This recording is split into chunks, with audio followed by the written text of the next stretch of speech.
बात कर रही हूँ बिहार की। जैसे कि आप देख ही रहे हो, समाज सेवा के नाम पर जो ठगी, जो व्यापार और जो दुकानें खुल गई हैं उन पर रोक लगना चाहिए। और भाई जो बीना मानवी के शिष्य हैं, जो गुरु माता बन के बैठी हैं बीना मानवी जी, जिन्होंने अपने आप को वो मानव सेवा से बताया है, जुड़ा हुआ कि वो मानव सेवा करती हैं, तो जो उनकी चेली हैं और जो चेली निकल निकल के अपना अपना ग्रुप खोल रखा है, अपनी अपनी दुकान बना रखी है। क्योंकि बीना मानवी ने क्या करा है कि जो धंधा बनाया है, जो बिजनेस बनाया है, जिसमें पैसा आ रहा है, उस पैसे को उन्होंने अपनी चेलियों के बीच में नहीं बांटा। तो उनकी चेलियों ने सोचा कि बहुत बड़ा काम तो है नहीं है, एक बैनर बनाना है, उस पर नाम लिखना है और हम अपने आप में एक अध्यक्ष बन जाते हैं, एक उपाध्यक्ष बन जाते हैं, एक राष्ट्रीय अध्यक्ष बन जाते हैं और अपने आप को कहते हैं हम समाज सेवा करते हैं, हम एनजीओ से जुड़े हैं और हमारा एक संस्था खुला हुआ है, हम समाज सेवा करते हैं, मानव सेवा करते हैं और निर्णय करते हैं। भाई जज से ऊपर बन जाती हैं, प्रशासन से ऊपर बन जाती हैं, पुलिस को अपनी जेब में रख लेती हैं, कुछ पुलिस वालों को अपनी जेब से पैसा देती हैं, उनको साथ में लेकर घूमती हैं। तो भाई वीडियो कैमरा और ये सब चीज़ें देखकर और एक पावर दिखाकर बात करना तो नेचुरल है कि हर कोई डर जाता है। मैं रजनी झांसी से, और आज बात कर रही हूँ उस कंचन की जिसने इस समय आतंक फैला रखा है बिहार में बहुत अच्छी तरीके से, बहुत रुआब के साथ में। और जिस समय उसने इस पावर का इस्तेमाल मासूम जनता पर किया, तो भाई जनता के साथ कर रही तो कहीं ना कहीं किसी अच्छे खासे की आवड़ में भी आओगी। ऐसा नहीं कि हर समय बेवकूफ़ आदमी ही आपको टकराएगा। तो इस बार मैडम एक वकील से टकरा गई हैं और वकील को बोलती हैं कि तुम्हारे गोड़ तोड़ दूंगी, यानी तुम्हारे पाँव तोड़ दूंगी, तुम्हारे पैर तोड़ दूंगी, और तू काला कौआ है, यानी काला कौआ कोर्ट को बोला है उन्होंने। जितने वकील अगर काला कोट पहनते हैं वो काला कौआ है। तो वही मैडम भूल गई थी कि भाई काला कौआ बोलने पर इनको सजा भी है। तो बहुत सारे केस इन पर लगा दिए गए हैं। वकील साहब ने भाई बहुत अच्छी तरीके से इनकी खातिरदारी की है। अब कई सालों तक ये केस से निकल ही नहीं पाएंगी, लेकिन अब वीडियो बनाकर कह रही हैं कि हमसे गलती हुई है। तो भाई मैडम जी, आपने एनजीओ खोल लिया, आपने एक बैनर बनवा लिया, तो ये धंधा आप कर रही हो। आपको देख देख के गली गली में अब ये धंधा फलने और फूलने लगा है। तो मानव अधिकार से मैं कहूँगी कि मानव अधिकार वाले चाहें देखें कि इनको ये अधिकार किसने दिया है। भाई पढ़ने की ज़रूरत नहीं है, नौकरी करने की ज़रूरत नहीं है, अब तो ये सभी चीज़ों से ऊपर हैं, अपने आप को बहुत आगे बता रही हैं, हम हर चीज़ का निर्णय लेंगे, ज़बरदस्ती लड़का लड़कियों के घर बसाएंगी। भाई क्यों बसाएंगी? अपना तो बसाइए मैडम, ज़बरदस्ती अपना घर बसाइए। 14 साल से आप अपने पति को छोड़कर रह रही हैं। और इनके वीडियो पर थंबनेल देखिए, इनके साथ जो गोरख धंधे में शामिल है सूर्या, जो न्यूज़ रिपोर्टर बनकर जाता है, तो जो जिस तरीके से ये बातचीत करते हैं, इनके वीडियो प्रूफ सहित मैं आपको आपके सामने रखूँगी।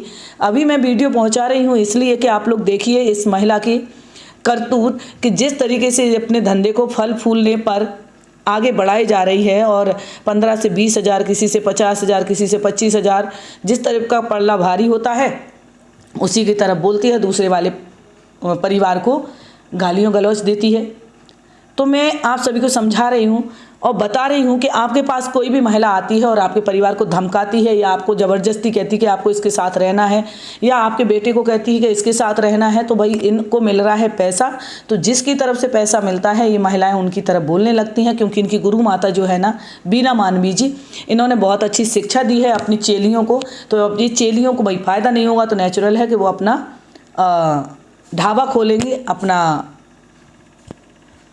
घर पर एक बोर्ड लगाएंगे, एक ऑफिस बनाएंगे और उस ऑफिस में आप लोगों को बताएंगे कि हमारी एक रसीद खुल है, उस रसीद को कटवाइए 1100 रुपये की, और इसमें आगे चल के जो खर्चा आएगा वो आपको उठाना पड़ेगा।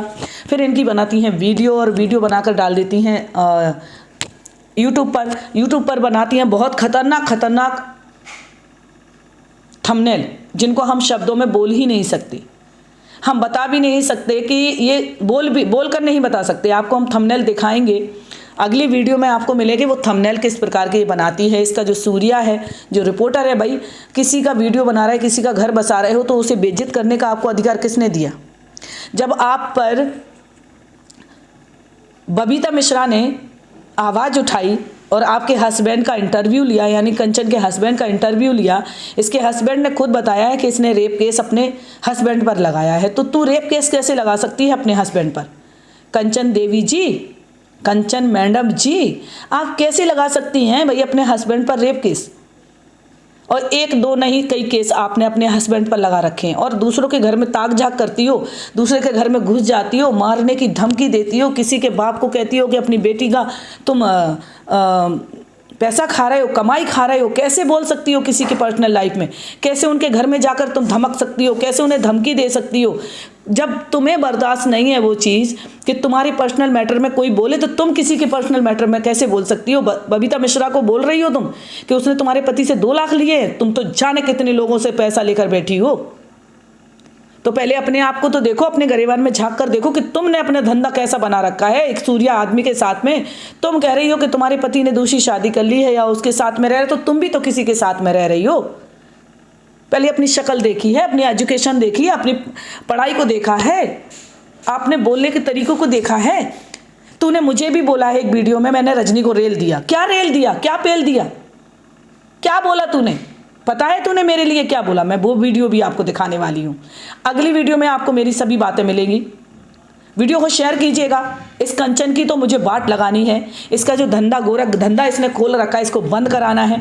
और मैं कहूँगी कि प्रशासन से कि इन सब का जानकारी करें और ऐसे किसी को मानव अधिकार का सेवा करने का मौका ना दें कि इतनी अच्छी तरीके से मानव सेवा ये करने को उतर रही हैं कि लोगों को दहशत में ले रही, उनके वीडियो वायरल कर रही, उनको बदनाम कर रही, उन्हें रहने को कहीं का छोड़ नहीं रही है। बेचारे क्या करेंगे? या तो वो आपस में मर जाएंगे लड़ भिड़ कर, या वो खुद को मार डालेंगे। ऐसे किसी की घर गृहस्थी बसाई जाती है क्या? काउंसलिंग बीच बाजार में होती है क्या? काउंसलिंग होती है एक कमरे में बैठकर आराम से, पहले लड़की के साथ फिर लड़के के साथ। भाई दोनों परिवार अगर वो सहमति से रहना चाहते हैं तो उनको रखा जाता है। ऐसा नहीं कि तुझे रखना ही पड़ेगा। तू क्यों नहीं रही अपने पति के साथ में? तूने अपने आप को ज़बरदस्ती क्यों नहीं की? पहले तो तू अपने आप को इंसाफ दिला। 14 साल से तूने जो पति को इतना परेशान कर रखा है और तू धमक जाती है। और एक गिरोह जो औरतों का बन गया है, जो औरतें एक साथ बढ़ के चढ़ के एक व्यक्ति पे चढ़ बैठती है। अगर तू अकेली मिलेगी ना कंचन, तो तुझे बहुत बुरी तरीके से रेल दिया जाएगा। तू किसी को मिलेगी ना तो तेरे कनपटी सेंक दी जाएगी। तो जिस तरीके से लोगों पर धमकती है ना, 4 लोगों को ले जाकर पुलिस को लेकर, और इस सूर्या के एक हाथ में माइक पकड़ा दिया है, तो इसको देखकर तो भाई कोई भी लड़की तुमसे क्या बदलेगी? नहीं तो वो लड़की ही तुझे बहुत मारती, जिससे तू करे कि चुप रह। जिस लड़की ने तुझसे बोला है ना कि मैडम जवान संभाल कर, तूने कहा चुप रह, एक मार दूंगी। और जो सूर्या बोलता है एक चमाट लगा। अगर तू अकेली जाती ना कंचन और तू बोलती, तो वो तुझे पटक कर मारती।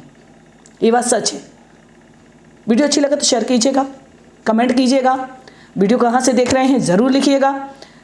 चैनल को सब्सक्राइब कीजिएगा।